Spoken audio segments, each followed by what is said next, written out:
Hey, Pretty Girl Club. Welcome back to the Pretty Privilege series. Most of this series has been moved on to my members page and my Patreon because I don't want other groups of women knowing a lot of our talking points about beauty. Um, but I want to talk about how some people get mad when your beauty is unattainable to them. So I see a lot of women, they're talking about the girls on Love Island, or they talk about celebrities like, oh, what did she have done? What wig is she wearing? What contacts is she wearing? They're only asking that because they want to feel like that woman's beauty is still attainable to them.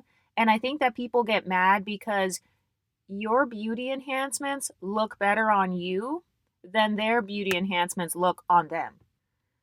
And so whenever a woman feels ugly and she has an inferiority complex, I notice that she has a tendency to try to explain away your beauty. So she's going to be like, oh, well, you're only pretty because you have a weave. Oh, well, she's not pretty. She's just light skinned. Oh, well, she's not pretty. She's just skinny with a big booty. So they're trying to reduce your beauty down to one feature, and you guys already know that I strongly disagree with that because I feel like pretty privilege is never based on one thing. Actual pretty privilege is based on having multiple sources of beauty.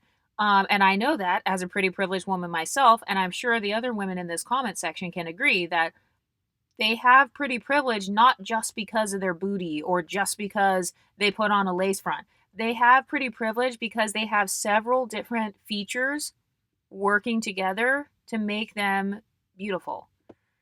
But the first thing someone's going to do, though, whenever they see you as being prettier than them, the first thing they do is they want to find your flaws. So they'll make these comments like, oh, she's pretty, but she's dark skinned. Oh, she's pretty, but she's just black. She's not biracial. Oh, she's pretty, but she's not mixed. So they immediately want to place you in a hierarchy. Something else that unattractive femcells will do is they start comparing you to celebrities. First of all, if you have ever been compared to a celebrity in any capacity, you are gorgeous. Because think about it, celebrities spend hundreds of thousands of dollars getting cosmetic work done. They get facials, they're going to the spa, they're flying all over the world. They have access to the best surgeons and the best Botox injectors and stuff. So if you're even being compared to a celebrity, even in a negative way, that is still proof that you are a top tier beauty because the average person walking down the street doesn't look like they belong in Hollywood. And that's why you see a lot of people who move to LA and then they fail and then they have to move back to their hometowns because they couldn't make it. So the fact that you're automatically being compared to celebrities, especially if you're being compared to beauty icons like Aaliyah, Beyonce, anybody from any sort of supermodel, if you're being compared to models and actresses and stuff, that's already proof that you're way prettier than the person talking. And you know that because that's how they're behaving. Instead of them analyzing their own beauty, they're analyzing yours. Well, why is that? Well, it's because they don't have any beauty to analyze according to their own talking points. So that's why you see women, they're obsessing over how these Love Island girls compare. I saw them comparing Melanie to like Zoe Saldana and Christina Milian and all these different people. And it's like, you're comparing them to her because you yourself can't compare to fucking Christina Milian or anybody else. So that's why you're screenshotting pictures of these beautiful actresses and reality stars. You're screenshotting them because your own face is not interesting enough to screenshot. But I've noticed that people get mad when you meet their internalized beauty standard. Also, a lot of women, they won't admit what their internal beauty standard is, but no worries, you can see what her internalized beauty standard is. All you have to do is just look at her Instagram. How does she edit herself on Instagram? That's her internalized beauty standard. Does she edit herself to be light skinned? Is she editing her nose smaller? Is she editing herself to have curly blonde hair? Okay, so then that's proof that her internal beauty standard is curly blonde hair. Like Anaya from Love Island, her beauty standard is brown skin with long curly hair. And by the way, why does nobody admit that a lot of dark skinned women secretly wish they were more brown skinned? By the way, that's one of the most common bleaching tactics, like in the bleaching community. A lot of African women, they're not necessarily bleaching to be light skinned. A lot of them are bleaching to just no longer be dark skinned. They want to be cocoa. They want to be chocolate. They want to be like a deep cinnamon complexion. But I've talked about this before. I think that not meeting your own internalized beauty standard leads to depression because we live in a very shallow society. People judge you based on how you look. People treat you a certain way based on how you look. Beauty is a form of social power. The less beauty you have, the less social power you have. I said what I said. So a lot of women, they don't have power because, maybe they felt like they were at the bottom of society, and then they don't even have the beauty to help them get ahead in any way. So it's like, yeah, that's why they're focusing on your beauty because they don't have any beauty of their own to focus on. Women who truly have pretty privilege, they're not sitting around screenshotting other women and zooming into their face or zooming into their wig or their teeth or whatever. They're not doing that because women who are enjoying their own pretty privilege, they're focused on meeting their own internalized beauty standard. But I want to talk again about how to tell what your internalized beauty standard is so you can meet it. Because once you meet your internalized beauty standard, I just feel like your life becomes so much easier. Like in my case, meeting my own internal beauty standard has helped me to not be jealous. It has helped me to have higher self esteem. I've noticed that I'm able to go for more opportunities now because I feel secure when it comes to meeting my beauty standard. So I'll use weight as an example. So when I was chunky, of course I didn't want to sign up for a fucking 5K. Of course I didn't want to go to the gym very often. Of course I didn't want to be seen at the gym lifting weights. All of those insecurities came from not meeting my own internalized beauty standard when it came to my body type. But if you want to know what your beauty standard is, how do you edit your Instagram pictures? Are you always making yourself skinnier? Because if so, then that means being skinny is your beauty standard. Are you making your hips wider? Are you making your butt bigger? Are you making your skin brighter? Are you smoothing out your skin? Because that'll tell you what your beauty standard is for skin. Most people are smoothing themselves. They're smoothing out their skin or maybe they're making their teeth whiter. So if you just analyze exactly what edits you're doing whenever you're taking a picture, that tells you what your internalized beauty standard is. Think about the filters that you use on Snapchat and Instagram and TikTok. Are they like makeup filters? What's your best picture? You can actually do this too, where you can just pull up your best picture, whatever your favorite picture is of yourself. How do you look in that picture compared to now? Were you skinnier in that picture? Were you younger in that picture? Because that means that youth is your beauty standard. And I see a lot of women, they talk shit like about me because they'll be like, oh, Exoticals United, she's in her mid 30s. Okay, well, guess what? Youth is actually not a part of my internalized beauty standard. I don't have to look like a teenager. That's never been a part of my internalized beauty standard. I have a fluid beauty standard. So my favorite pictures of myself are actually not pictures from 10 years ago. I actually feel like there are a lot of aspects of my face that look way better now and way more symmetrical now in my 30s versus my 20s. But for some women, maybe it is that your favorite pictures are from 10 or 15 years ago. So, what was it about that particular picture that you felt was so beautiful? Is it the fact that you were skinnier? Is it the fact that you had less wrinkles? Is it the fact that your skin was smoother? Maybe you were more healthy. Maybe you feel like you were just happier back then. Maybe you feel like your eyes were brighter. It has more to do with your mood and like your aura as opposed to just your physical appearance. Another way to tell what your internalized beauty standard is, how do you look on special occasions?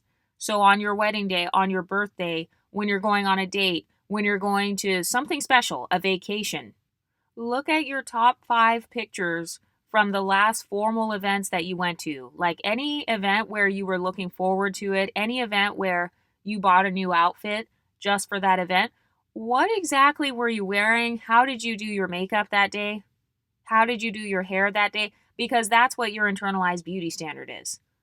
So in my case, I do have a fluid beauty standard, and I feel like a fluid beauty standard is harder to attain because it requires more money, first of all, because you're switching it up so often. Basically, when I talk about a fluid beauty standard, I'm talking about the women who enjoy versatility. So if I were to pull up my 5 pictures from the most formal events, like they're all going to look different. I'm going to have different hair colors in all of them. I'm going to be almost looking like a different person in all 5 pictures. But that tells me that my beauty standard is versatility. I like being able to, well, basically, ambiguity is what you could call it. A person with a fluid beauty standard is a person with an ambiguous beauty standard. So that means that they enjoy looking racially ambiguous sometimes. Maybe they enjoy looking kind of glamorous some days, and then they want to look more muted and more toned down on other days. So, what you can do is look at all of your pictures from when you went to weddings, look at your pictures from like your picture day at work or when you were getting ready for a date. How did you do your hair in those pictures? How did you edit those pictures? In my case, I notice I have a tendency to edit my eyelashes. I have a tendency to make my lashes always like look fuller and darker. So that means that my beauty standard for eyelashes is basically fake eyelashes. It's not natural eyelashes. Because if it was truly natural eyelashes, then I would not be editing my eyelashes. Number 3, think of the most beautiful women that you know. That's your internalized beauty standard. So, whoever your favorite pop stars are, your favorite reality stars, what women did you look up to as a child? Like, this is where the inner child starts to kick in. What TV shows did you watch when you were a little girl? Like, you know how when you're watching the Cheetah Girls, like in my case, I would watch the Cheetah Girls and I would be like, oh, I'm Raven, or I'm this person, or I'm Beyonce, whoever it was that you pretended to be when you were a little kid. That's your internalized beauty standard. What music videos do you enjoy watching the most? Like what types of women are in those music videos? What TV shows do you watch the most? If you are a fan of Love Island, your internalized beauty standard is having a bikini body. I said what I said. You can't convince me that your internalized beauty standard is being slim thick and you're a stan of Love Island. That's a lie. Every time you're watching a TV show or if you like rewatching certain things, part of it is because your brain is kind of like living vicariously through that person.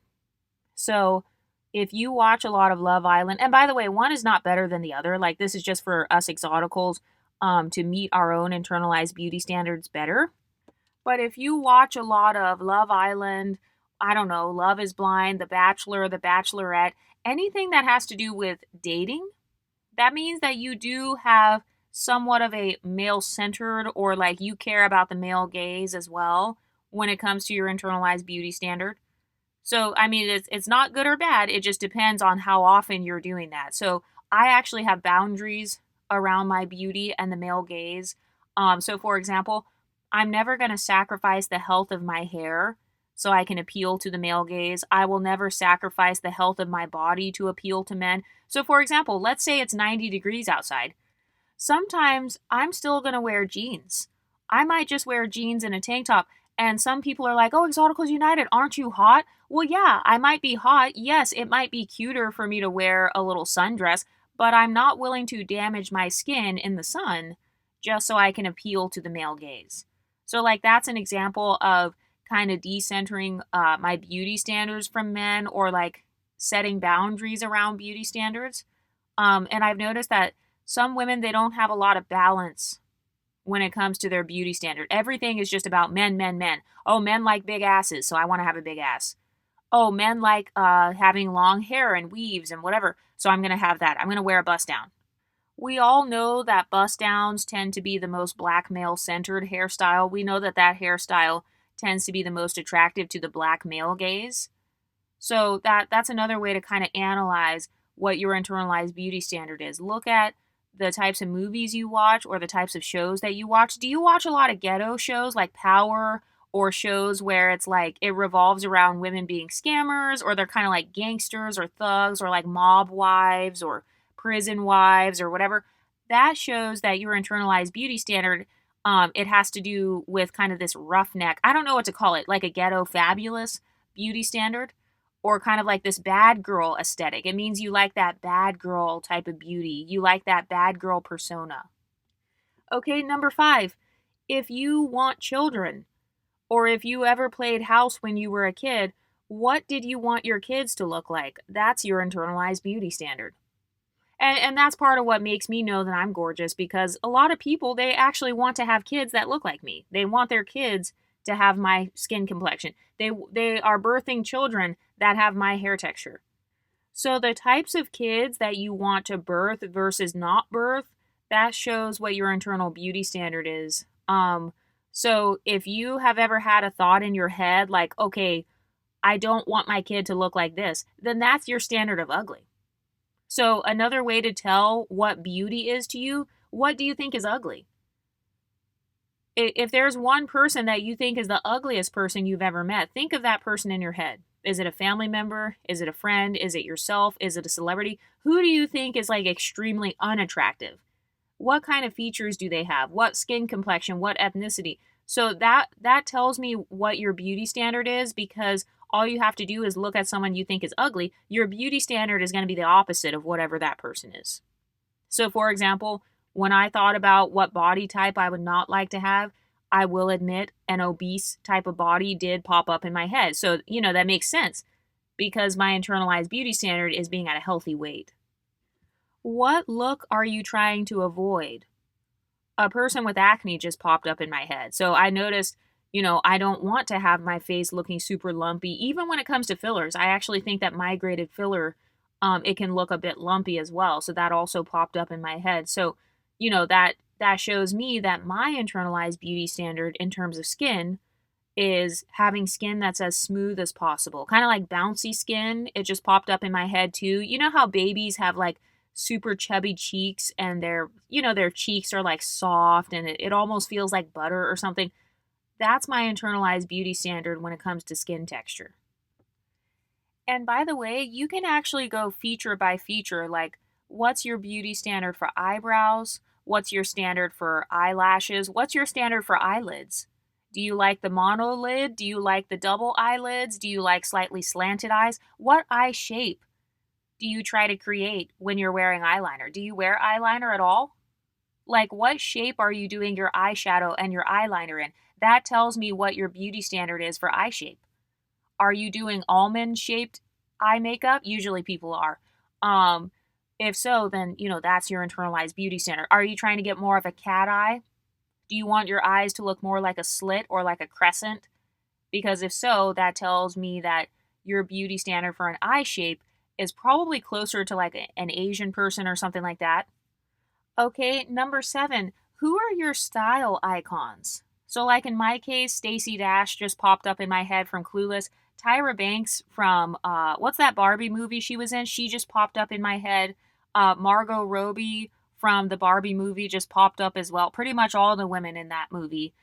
So that tells me that I have kind of like this Barbie, almost like this hyper feminine beauty standard, because that's what's popping up in my head. Rihanna also popped up in my head. I just thought of an image of Rihanna wearing like black lipstick, or like that gif of Rihanna where she's putting the crown on her head. That popped up in my head. So, I do have a fluid beauty standard, but it seems like I like kind of like almost this costumey fantasy type of beauty. So almost like not so much the everyday girl next door. That didn't pop up in my head. But for some of you guys, maybe you do like kind of this girl next door, like a natural type of beauty. And what ticks me off is when people try to enforce their beauty standards on you. Like, I don't care if you have a different beauty standard, just don't try to force me to fit into your internalized beauty standard. That's not my job. Focus on yourself fitting your own beauty standard instead of worrying about what I'm doing.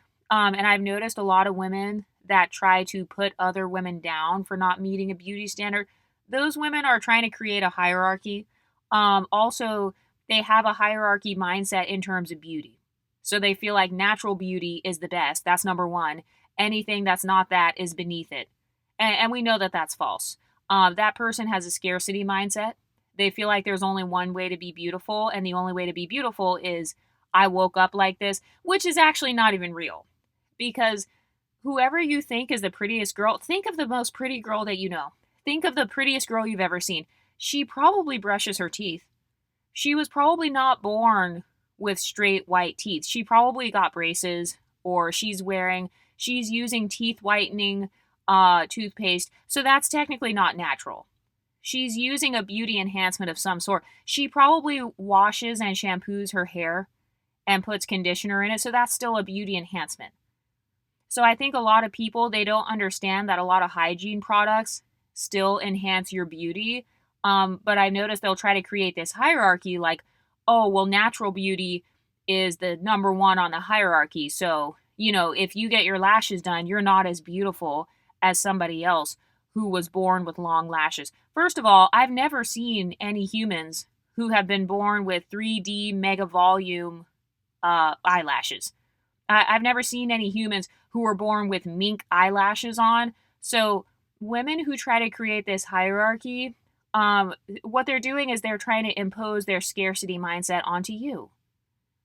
So she feels like she looks the best when she's natural. She doesn't feel like she looks good with makeup, or she doesn't look good with wigs or whatever. And so she tries to impose that on women who do look good in those things. And generally speaking, the women who talk the most shit about a certain type of beauty, they only talk shit because they don't look good in it.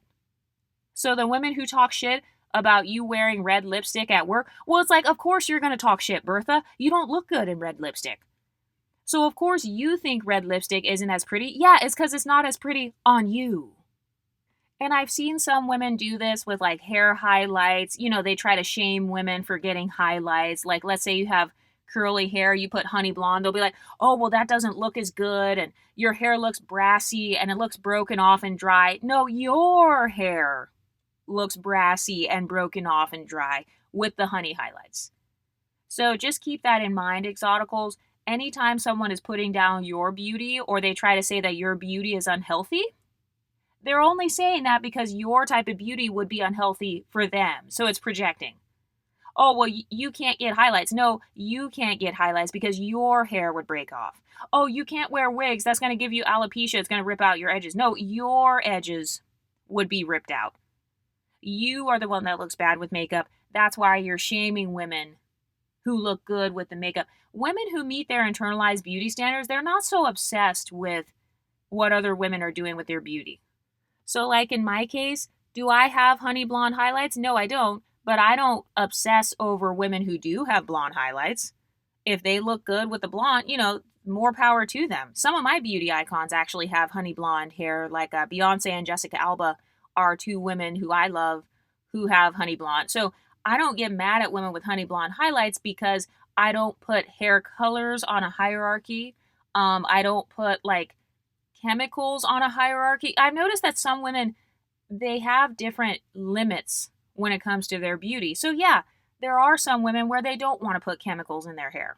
So like in my case, I don't want to dye my hair, but I'm not dumb enough to try to enforce that on some other random woman. If another woman puts chemicals on her hair and she knows how to take care of it, or she knows how to grow it out, or it doesn't make her hair thin or whatever, then more power to her. Another woman's beauty isn't taking away from mine. Another woman's hair color is not taking away from mine. And so the women who try to put beauty on a hierarchy, the reason they're doing that is because they subconsciously believe that your beauty is taking away from theirs. So that's why they get mad when you wear makeup, for example. Because it's like, oh no, that's not fair, you're cheating. And it's like, cheating for what? The only reason people get mad at cheating is when they feel like you're beating them, or like you have more leverage over them. You have more power over them. That's why they're upset. So the woman that, let's say she doesn't wear makeup, but then she gets pissed at you for wearing makeup, the only reason she's pissed is because deep down inside, she feels like you actually look just as good as her, if not better than her, with the makeup on. And she feels like she doesn't have that weapon in her arsenal. She can't pull off the red lipstick or whatever. She can't pull off the fillers or the Botox or whatever. Like in my case, I don't like fillers, like I don't wear fillers or whatever, but you're not going to hear me shaming a random woman. Oh my God, she's so ugly because she has fillers. Oh, I look better than her because I don't have fillers and she does. No, I'm not going to create a hierarchy because beauty is abundant. There are many ways to be beautiful. Some women are beautiful without the fillers, like in my case. Some women know how to do the filler to where it looks normal. Some women are not scared of it. That's another thing too. It takes a lot of courage and a lot of humility, and it actually takes a lot of vulnerability to meet your internalized beauty standard. And I think that there's nothing wrong with meeting your internal beauty standard as long as you don't have cognitive dissonance. So, for example, before I change something about myself, I always ask myself, why do I want to change this? Why do I want to wear clip ins, for example? As long as I can admit that deep down inside, I feel like the clip ins look better than how my natural hair looks for that particular occasion, as long as I can be honest with myself, then I won't experience the cognitive dissonance.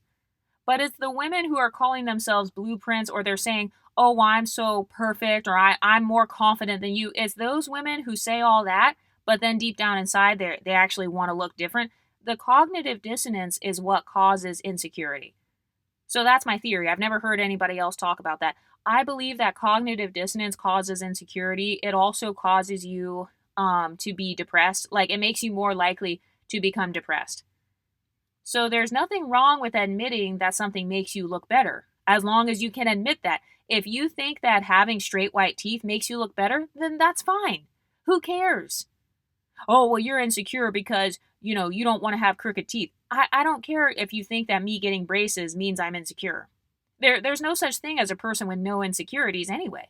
A person that's shaming you for your insecurities is probably more insecure than you. And a lot of times women get mad and they start spying on other women's beauty routines. They're doing that because those women, they're too cowardly to meet their own internalized beauty standard. Because think about it, it takes a lot of boldness and it takes a lot of accountability to become beautiful. Like, for example, when I lost weight, I had to be accountable and be like, wait a minute, I ate too many calories. I have a food addiction or I have a sugar addiction or whatever. I had to be accountable so that I could kind of level up my beauty in that area. So a lot of women, instead of being accountable for the areas where they're ugly, quote unquote, instead of them being accountable, they'd rather just spy on your beauty. The only women who are spying on your beauty are women who don't have a lot of beauty of their own. They're using your beauty as an escape mechanism. They're criticizing your beauty because they'd rather focus on you than have to actually self-critique. They don't want to have to critique themselves in the mirror, so they'd rather just critique you. So it's an escape mechanism. It's a coping mechanism. But number 8, another way to know what your internal beauty standard is, who do you instinctively notice the most? So if you're in college, what types of pretty girls do you notice the most? Do you notice skinny pretty girls? Do you notice fat pretty girls? Do you notice black pretty girls, white pretty girls, light skinned pretty girls? So when you walk into a room, what type of woman catches your attention first? Also, what facial features do you notice before anything else? That tells you what your beauty priority is. Do you notice people's teeth? If so, then that means that's your internalized beauty standard, having straight white teeth. Do you notice people's nose? A lot of people, their number one beauty priority is the nose. They feel like your nose is the most important thing on your whole face. And again, beauty is subjective, so I don't necessarily agree with that. But for some people, that's what they notice first. Okay, how big is her nose? How small is her nose? And these tend to be the women where they might call people ugly, or they might say, oh, this woman is average because why? Oh, it's because she has a wide nose. Okay, so that's your internalized beauty standard. Having a small nose, having a button nose. And that's fine as long as you don't try to enforce that on other people. It's like, girl, just go get your nose job and be quiet. Like go get your little nose job or whatever, since you like the button noses, or get the fillers in your nose or whatever it is you're trying to do, and then just be quiet, because women tend to criticize beauty in others that they haven't worked on themselves. So, for example, have you noticed in the black community, they tend to criticize other people's hair the most? Well, it's because culturally in the black community, it's very common to neglect your hair. So it's like, yeah, you neglected your hair, so of course you're going to assume that other women neglected theirs. You bleached your skin, or you want to bleach your skin, so of course you're going to assume that everybody light skinned must have done that same thing. But number 9, how to tell what your internal beauty standard is. If I asked you to describe a beautiful woman without thinking too hard, what comes to mind? So for me, Sade just popped up in my mind. If I were to describe Sade, she has full lips. She has a smaller nose, kind of keener features. She has a smaller nose, small slanted eyes, arched eyebrows. She has freckles, a lighter skin tone. Her hair tends to be slicked back, or if it's down, it's kind of like a silk press type of look. Her hair's not always super sleek. She doesn't do baby hairs and stuff like that. So that tells me what a part of my internalized beauty standard is, and it makes sense because I'm Exoticals United. So, but yeah, if somebody asks you to describe a beautiful woman, how would you describe them? Also, Sade, what I like about her is she's very thin. Olivia Dean just popped up into my head as well. I love Olivia Dean so much. When I found out that she got nominated for a Grammy, I literally almost cried. Like, isn't that crazy? I don't even know that woman. I started tearing up. I was like, oh my gosh. Like, I was so proud of her. So, who do you feel the most connected to in terms of celebrities or in terms of like women that you admire? What do those women look like? I've noticed, if I were to analyze myself right now, what Olivia Dean and Sade have in common, both of them are a little bit less sexualized, for lack of better words. Like, I've never seen either of them like shaking their ass in the splits or anything. You know what I mean? Like, their butt is not their main source of beauty, for lack of better words. Like, they tend to emphasize their face cards as opposed to their butts. Also, both of them are very thin, more like me. So I think that makes sense. It makes sense that that's my internalized beauty standard. So you can do the same exercise. What celebrities do you feel the most connected to? And if somebody asked you to describe whoever your beauty icon is, what would you say about that person? How does she look? What color skin does she have? Does she have broad features, keen features? What hair texture does she have? Okay, I think I'm on number 10. Who do you compare yourself to? So whenever you're feeling insecure, who are you comparing yourself against? Oh, well, I just think I'm average. Compared to who? Oh, well, I'm fat. Compared to who? Like, for example, part of how I know that my beauty standard for my body is being thin is because if I do feel insecure, I would be like, oh, I feel fat or I feel bloated. Okay, compared to who though?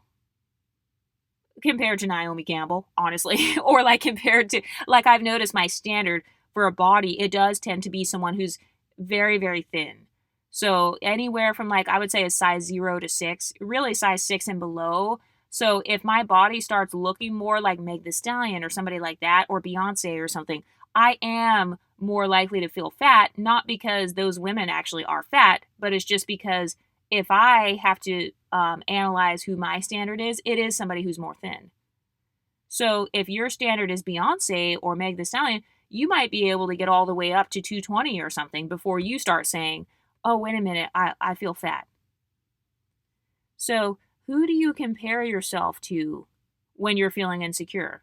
If you feel like your hair's messed up, oh, my hair looks unkempt, my hair looks, it looks too frizzy, compared to who? What's her name? What hair texture does she have? Type 1, type 2, type 3, 4C? Like, when girls say that their edges are not sleek enough, okay, compared to who? Compared to 4C hair type or compared to 3C? And there is no wrong answer. I'm just trying to help you to figure out what your internal beauty standard is, because that will help you determine what your level up is going to look like, and what your beauty routine is going to look like. What kind of beauty hobbies do you want to have? You have to figure out and kind of dive deep on your beauty standard. Otherwise, you'll never be able to meet that standard. And I feel like women with inferiority complexes, they feel inferior because they haven't sat down and been honest with themselves about what they think is beautiful. Some women won't admit that they find women of other races to be beautiful. And thank God I'm not that way. But I've noticed Afrocentric women, women who are raised in monocultural blackness, they've been taught that it's racist or anti-black to think that like Asian women are pretty or Hispanic or whatever. And so I've noticed a lot of black women, even though that's a part of their beauty standard, they lie to themselves. And then they'll be like, oh no, type 3 hair is ugly. But then deep down inside, they actually think it's pretty. They're secretly purchasing type 3 wigs. But then they won't admit to themselves that they think type 3 hair is pretty. Well, yeah, that's cognitive dissonance. That's why she feels like she's wearing a mask. That's why she feels like a clown when she walks around in the 3C wig. It's not because the 3C hair makes her a clown. It's more so that her own internalized mindset is what's making her a clown. That's the source of the insecurity. It's the fact that she lied to herself. She's pretending to be Afrocentric when she's actually not. And on this channel, that's okay. I don't identify as Afrocentric, so I've never had that problem. I have no problem admitting that I think women of all different backgrounds can be pretty. Blonde hair, dark hair, brunette, straight hair, whatever. And I've seen some other creators be like, oh, Exoticals United supports a European standard of beauty. Damn right. Sure do. I support a European standard of beauty, an African standard of beauty, an Asian standard of beauty, a Hispanic standard of beauty. Any sort of beauty standard that exists, I probably do support it. And I probably have tapped into it at some point, and I have no problem admitting that. I'm not living in cognitive dissonance. So if I were to get honey blonde highlights, I wouldn't feel like a hypocrite. So a lot of women, they feel insecure with all these different hairstyles and stuff because they know they're being a hypocrite. That's what the real thing is. There's actually nothing wrong with being beautiful and European. There's nothing wrong with being beautiful and looking more Asian or whatever. The problem comes from creating that hierarchy. Oh, Afrocentric beauty is the most beautiful, and that's the number one. Well, actually, no, it's not. No, it's not. According to your own talking points, it's not. And according to society, it's not. And it really shouldn't be. You really should not be creating hierarchies in your mind based on race. I don't care what race you are.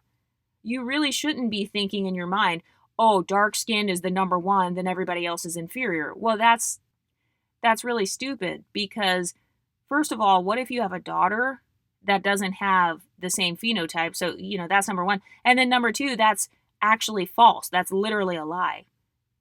That's a lie. Beauty is subjective. So there's no such thing as, oh, one race or one skin tone or one hair texture is objectively better than others. And I feel like a lot of people in the Black community, they promote being Afrocentric as a way to soothe their insecurities. And I think that would be fine if you actually were Afrocentric, but the problem is most people are not. The world that we live in is not Afrocentric. This world has people of all different phenotypes and stuff. So I have no problem appreciating the beauty of other phenotypes. That's why I don't feel like an imposter. I don't feel like a hypocrite if I were to wear some highlighted clip-ins, because I don't feel like I'm taking my enemy's side. Because blonde hair, people with blonde hair, they're not my enemies. I don't view beauty as a competition. A lot of people that are extremely Afrocentric, Eurocentric, etc., they do have a scarcity mindset when it comes to beauty. They feel like there's one main way to be beautiful and everything else is second to that. Let me see what else is on my notes here. I think I'm on number 11. So, who do you save in your phone? What's on your explore page on Instagram? Because Instagram knows your internalized beauty standard. So is it 4C hair videos? Is it skincare videos, facials? Is it like plastic surgery reels and like, oh, this is how I look after my veneers or whatever? Because your explore page and like your Pinterest, that will tell you more info about what your beauty standard is. So actually, I love watching my Instagram explore page. I have a burner. I don't have like a real one. I have like a burner Instagram, and I love just following every single beauty icon you can think of. So like whenever I'm getting ready in the morning, if I'm putting on makeup, I will just let my reels play. And I love it. It'll show like Sierra music videos.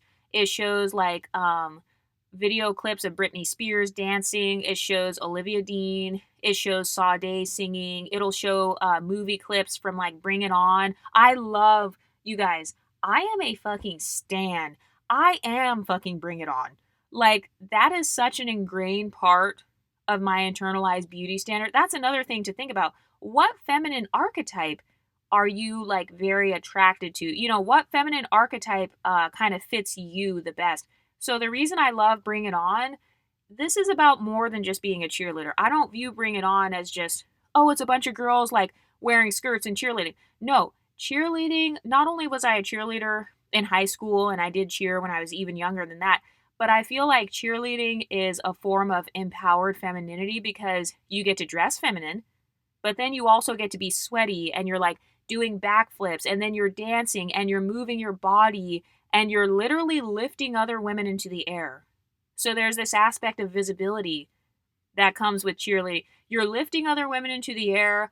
Also, you're uniting with whoever you're cheering for. So it could be a football team, a basketball team. Generally speaking, you're going to be cheering for some sort of male team. But what I like about cheerleaders is it's innocent enough to where you're not being over sexualized. So you don't see the cheerleaders twerking and giving lap dances on the football players. You know what I mean? Like they're off to the side, they're doing their own dances. Also, I love that cheerleading culture, like in those movies. They always kind of celebrated the beauty of those actresses. I thought the movies were pretty diverse, or at least they showed my phenotype. So I don't know about all the other phenotypes, but I like how the Bring It On movies, they emphasized my phenotype.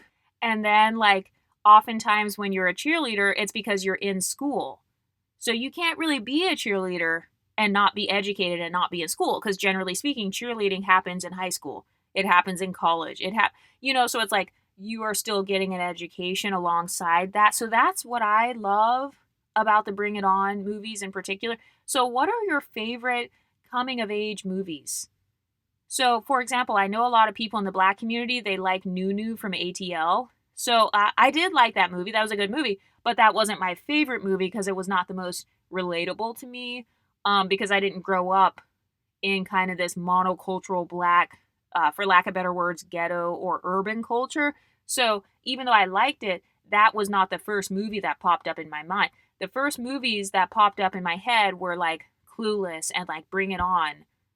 So, what movies did you like the best as a little girl? What type of femininity did you like, and why is it popping up in your head?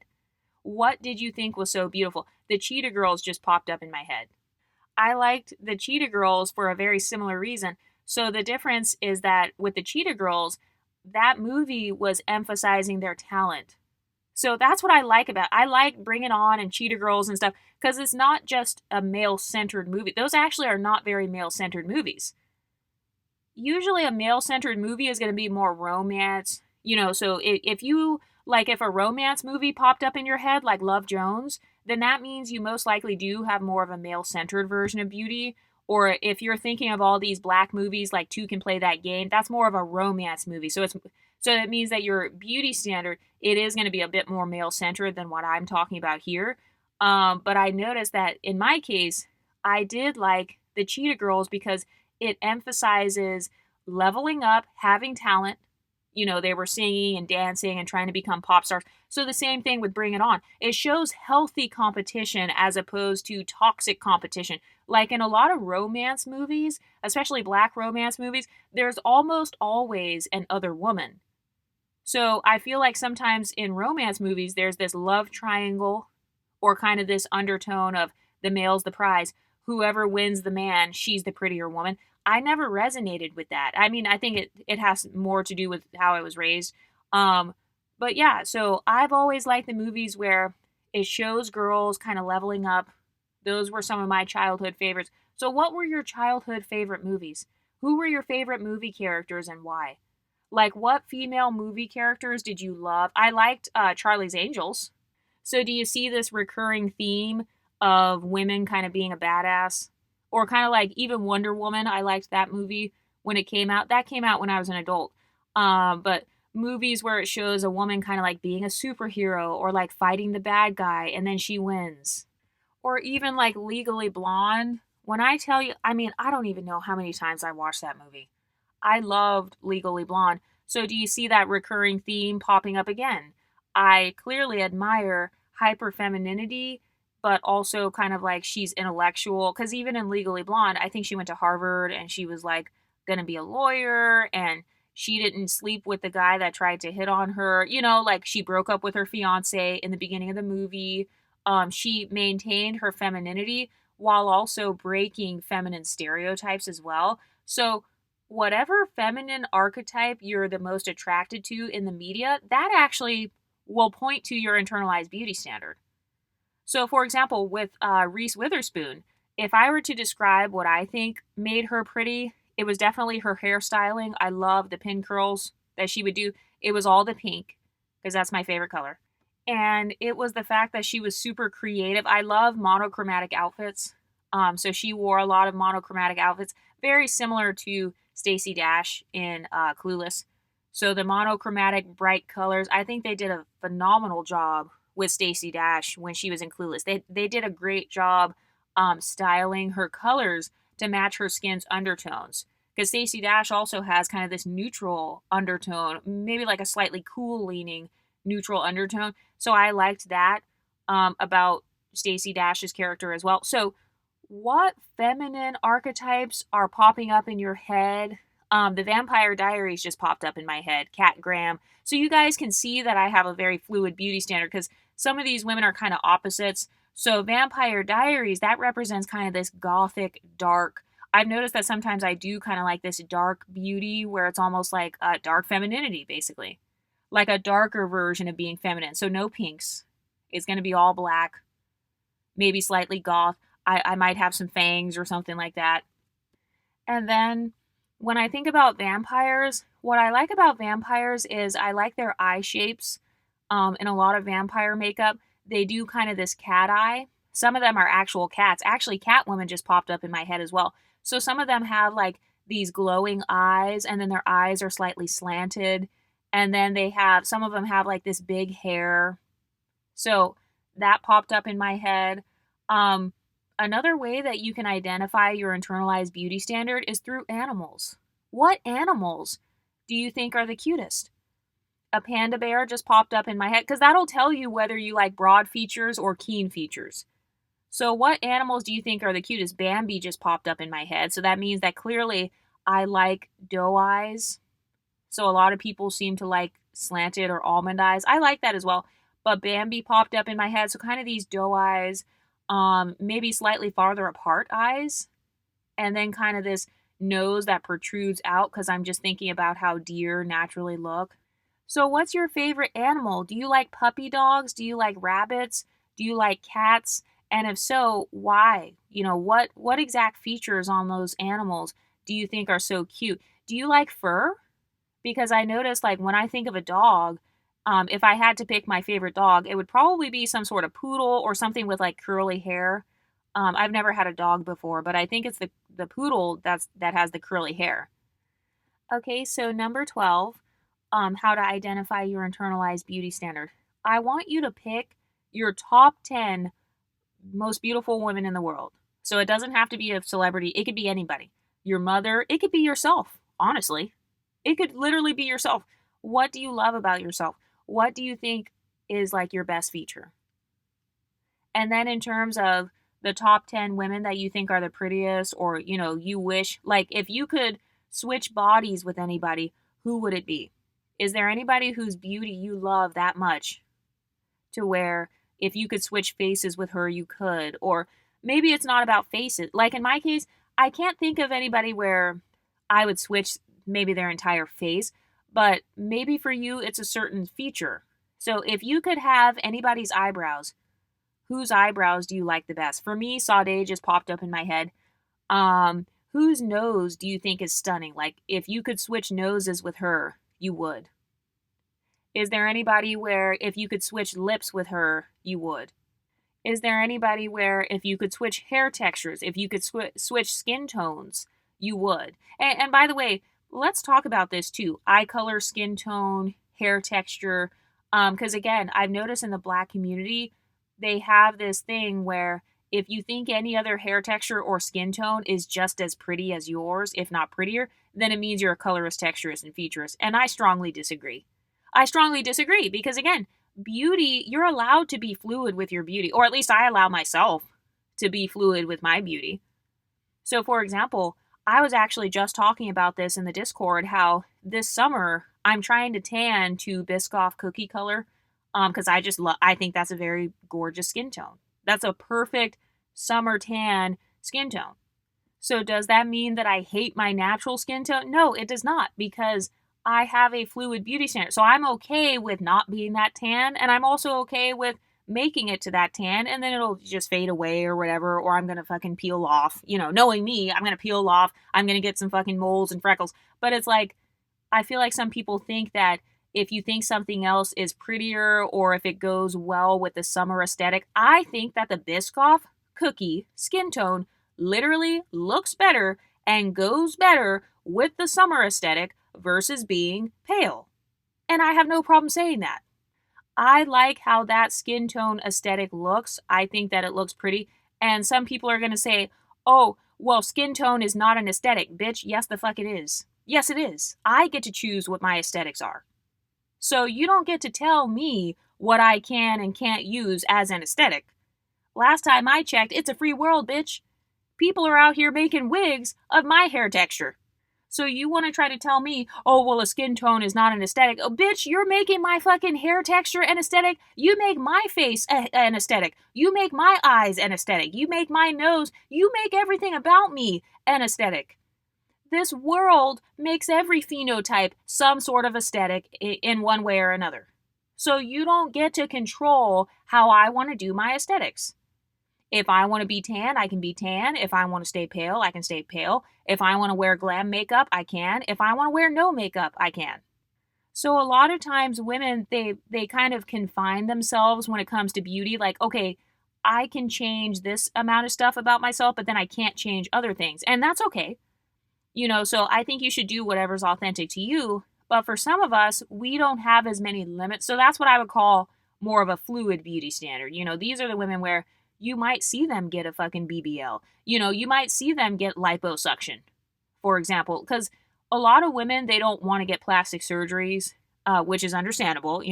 I'm pretty terrified of most surgeries myself, but for some women, they do have limits. Like, okay, I can change myself, but I can't do any surgeries, or I can wear my natural hair, but I can't put any highlights, or I can't put any chemicals, or I can't straighten it, or I can't do this. I can't chop it off and wear it short. Oh, I can't put clip-ins.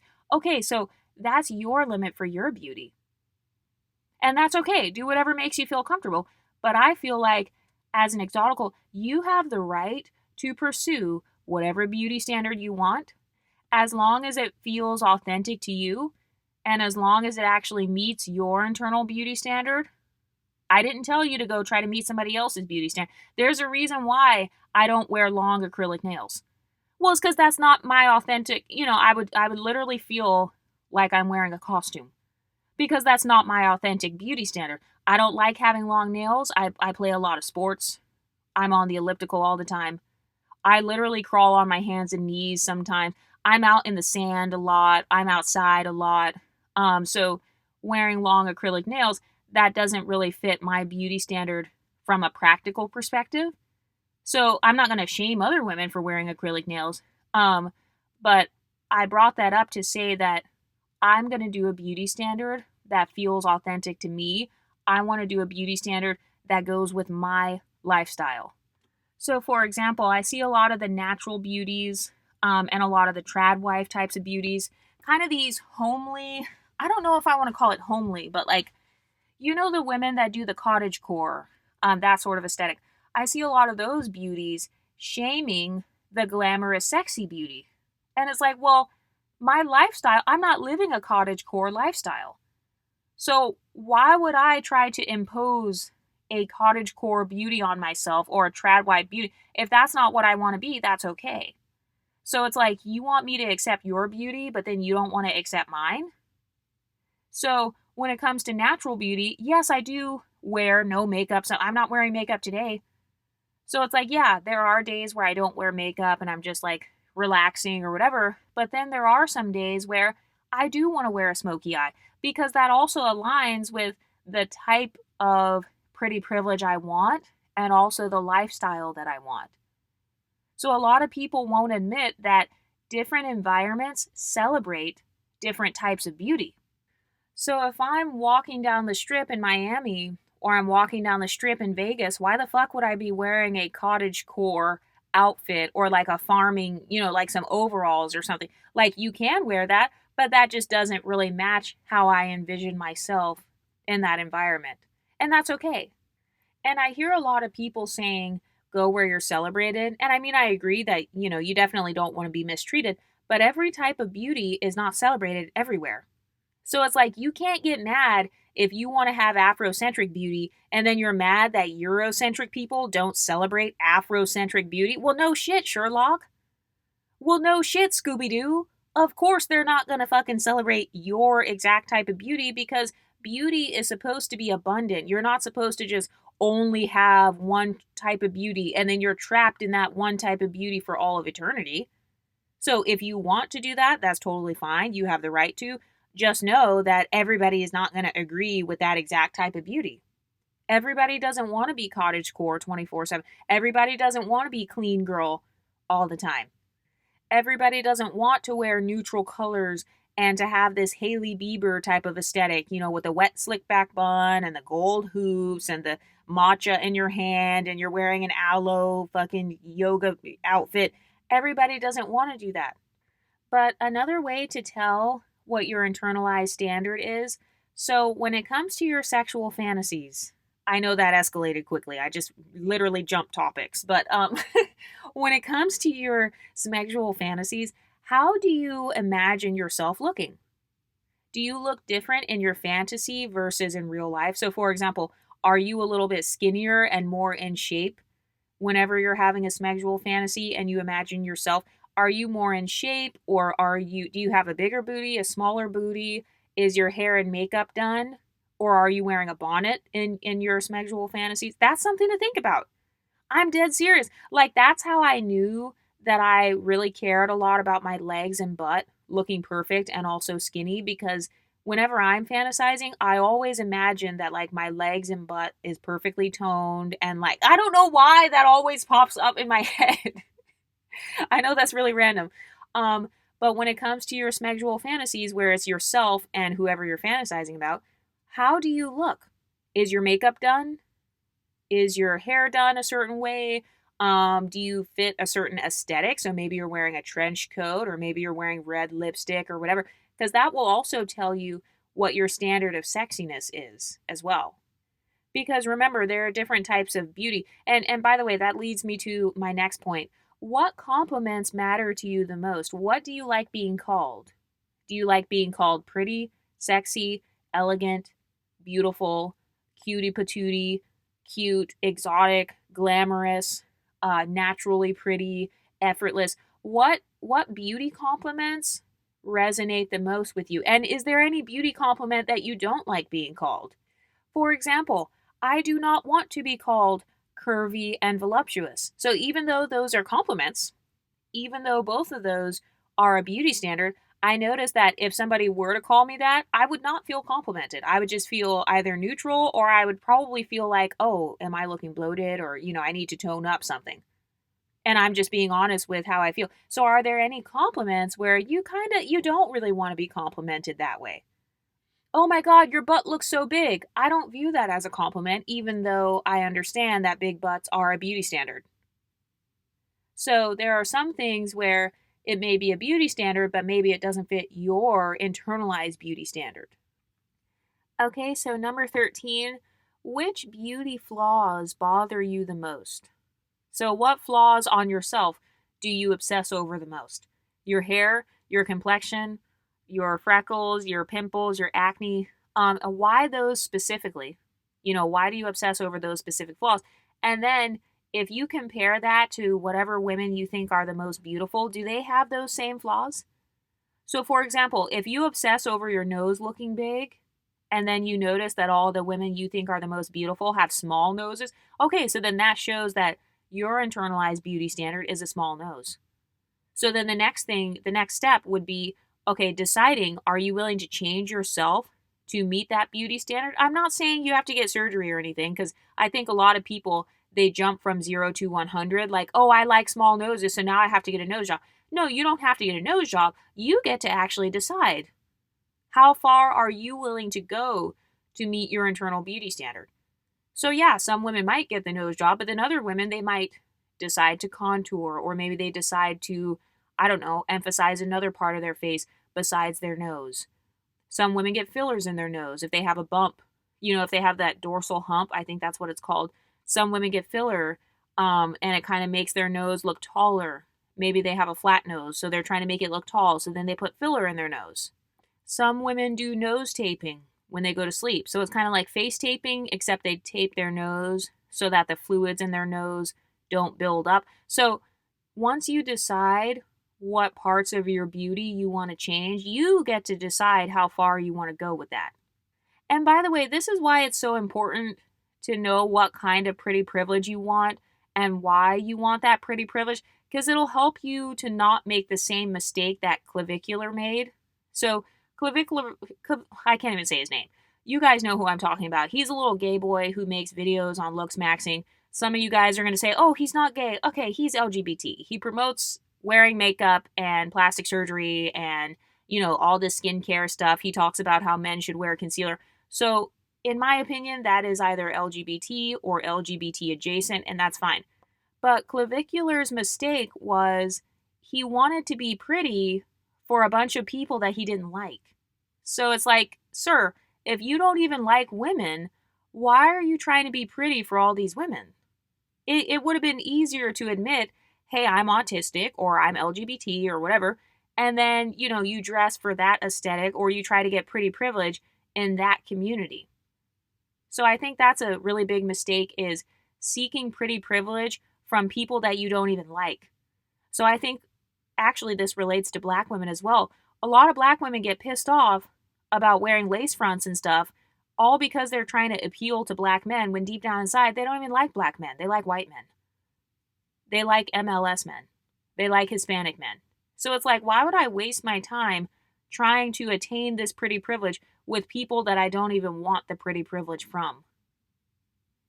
So that's another thing you can ask yourself. Who do I want to look pretty in front of? Do I want to be pretty for the internet? And I know you want to be pretty for yourself.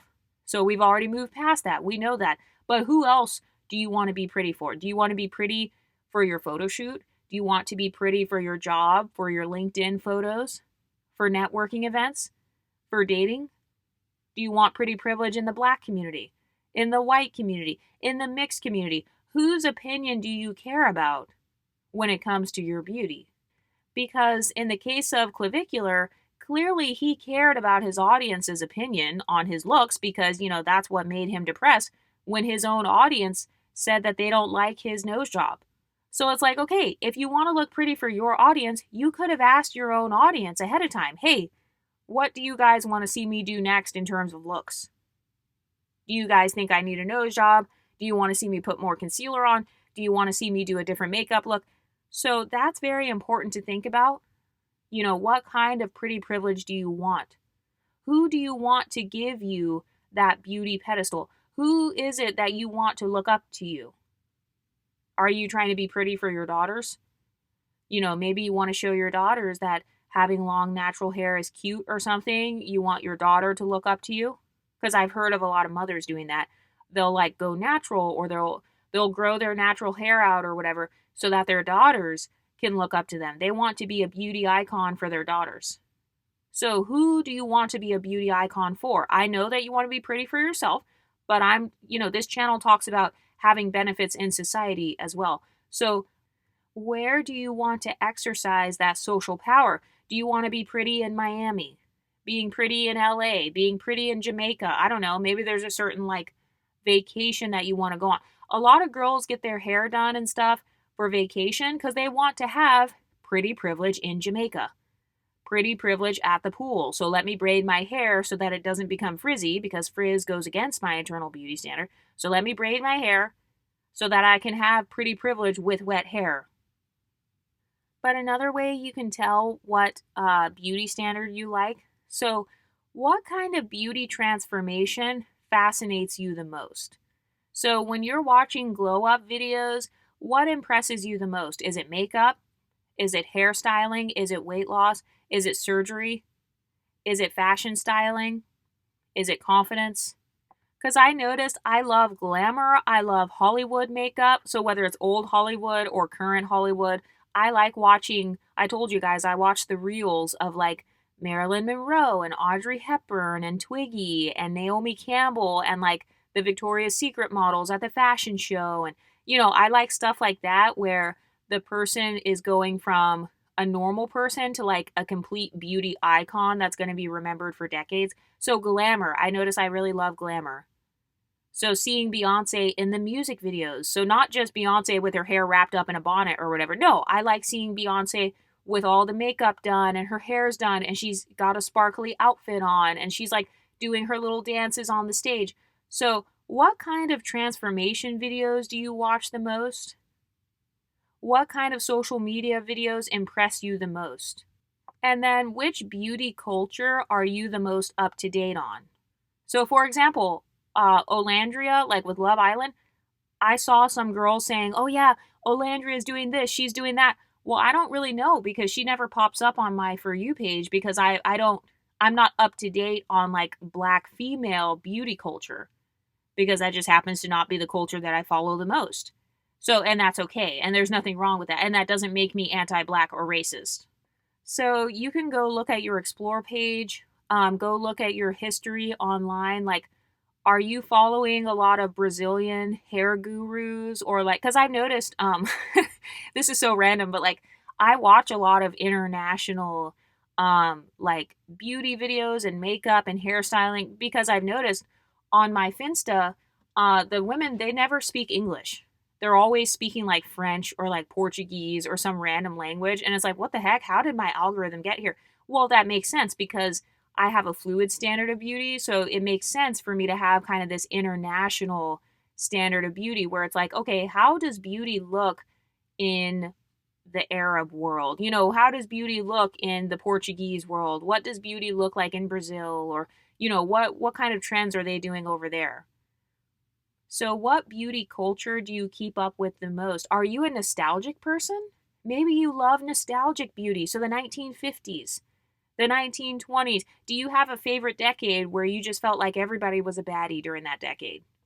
That will help you realize what your internalized beauty standard is. And I feel like another reason some women are insecure is because they're trying to force themselves to follow a beauty standard that they don't really like.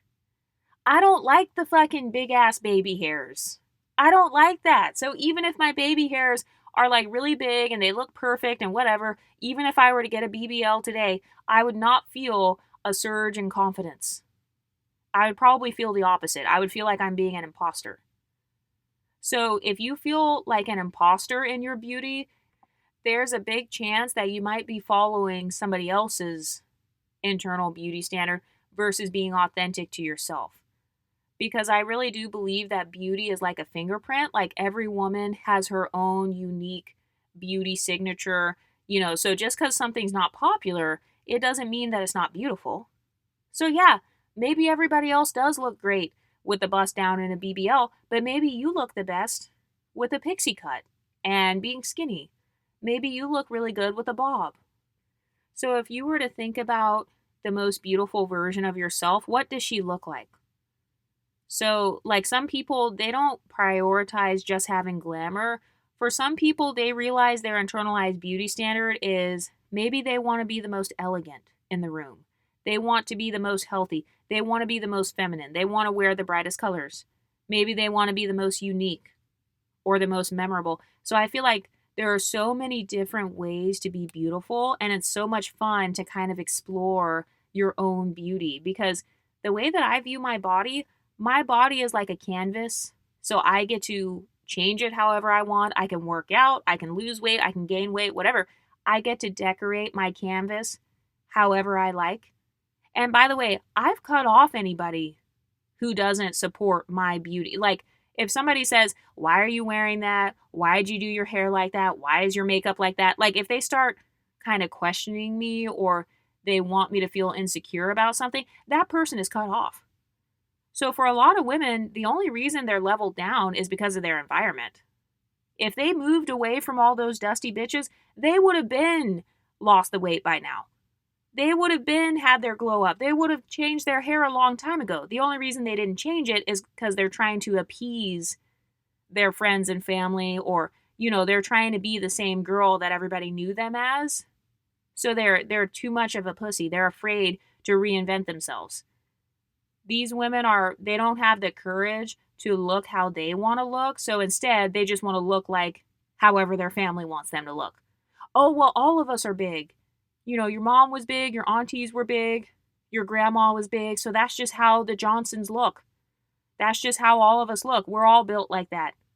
They're trying to put your beauty in a certain box, or maybe you live in a geographical location where they're like that. Like, oh, this is how Southern women are. All Southern women dress like XYZ. All Caribbean women look like this. All mixed women look like that. So for some women, they stick to a certain look because they just don't want to be accused of trying to be different. They don't want to be accused of being self hating. And they don't want to be accused of trying too hard. Like, I've had people try to tell me that before, like, oh, you're doing too much. Oh, you're trying so hard. And this is because I like sparkles. So, like, when I was in college, I did have a lot of sparkly stuff. Also, this is the early 2000s. So, yes, I had sparkly eyeshadow, sparkly jewelry, maybe like some sparkly tops, sparkly skirts and dresses and purses. And people would be like, you're doing too much. Oh my God, you're trying so hard. Who are you dressing up for? And it's like, I'm meeting my internalized beauty standard. So if I like to be a sparkly bitch, I literally got called a sparkly bitch, by the way, as an insult. But I don't think that's an insult. That's actually a compliment. Thank you. But it's like, if I want to look like a sparkly princess, I can. Because that's my standard of beauty. So just because you would feel insecure with sparkles, because you're afraid of people looking at you, you're afraid of standing out. I'm not. So don't try to project your insecurities on me. You're afraid of looking like you're trying too hard. That's your insecurity. You could never tell me that I'm trying too hard.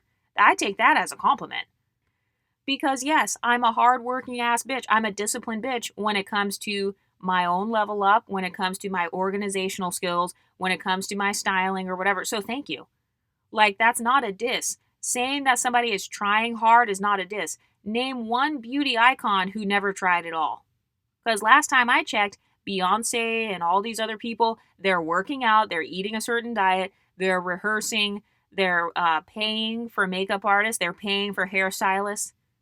So telling me that I'm trying hard, that's the same thing as telling me that I'm in the same level as women who are beauty icons. So, I mean, that's actually a compliment. But another way that you can tell your internalized beauty standard, think about the type of beauty that you envied. Because jealousy tells you what your desires are. So, who were you the most jealous of when you were younger? Whose body were you jealous of? Whose skin complexion are you jealous of? Whose lips are you jealous of? Eyes, whatever. Hair color, hair length, style, fashion, shoes, wigs, weaves, versatility. Who were you jealous of the most? And you don't have to answer to me. So, like, you don't have to comment this or anything, but it's good to know that just for yourself so you can understand, like, what triggers you. What type of beauty triggers you the most and makes you get upset? Because that's a sign that you probably desire to be like those women in some way. Also, what type of beauty do you think gets the most rewards in society? Do you feel like skinny women get the most rewards? Do you feel like curvy women get more pretty privilege? Everybody's going to have a different answer. Do you feel like blonde women get more pretty privilege? Some people say blondes have more fun. Do you think that youthful women get rewarded the most? Or natural, having natural beauty, so no makeup or whatever? Whatever your answer is, that tells me what your internalized beauty standard is. By the way, that leads me to my next point. What is your emotional beauty standard? So I've noticed that most of the beauty conversation, it focuses on physical appearance, but it's like, okay, what do you want people to feel when they look at you? Do you want people to feel like they should protect you? Do you want people to feel turned on? Do you want people to feel inspired?